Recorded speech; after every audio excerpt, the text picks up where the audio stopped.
আল্লাহ আপনি আমার দিলের মধ্যে তাকওয়া দেন, আল্লাহ আপনি আমার দিল বিশুদ্ধ পবিত্র করে দেন। আনতা খায়রু মান যাক্কাহা, আপনিই তো হচ্ছেন সর্বোত্তম পবিত্রতাকারী। আনতা ওয়ালিয়ুহা, আপনি তো হচ্ছেন নফসের মালিক। ওয়া মাওলাহা, আপনি তো হচ্ছেন জিন্দেগীর মাওলা।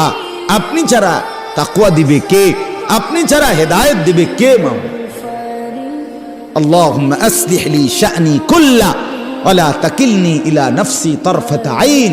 রাসূলের দোয়া, আল্লাহ আপনি আমার জিন্দেগিটা ঠিক করে দেন, আমার রাত ঠিক করে দেন, আমার দিন ঠিক করে দেন, আমার নামাজ ঠিক করে দেন, আমার ওযু ঠিক করে দেন, আমার হাসি ঠিক করে দেন, আমার কান্না ঠিক করে দেন, আমার দুপুর ঠিক করে দেন, আমার স্ত্রী সন্তানের সাথে সম্পর্ক ঠিক করে দেন, আমার মনিবের সাথে সম্পর্ক ঠিক করে দেন, আমার কবর ঠিক করে দেন, আমার আখিরাত ঠিক করে দেন, আমার বাজার ব্যবসা আয় উপার্জন ঠিক করে দেন। আল্লাহ সব ঠিক করে দেন।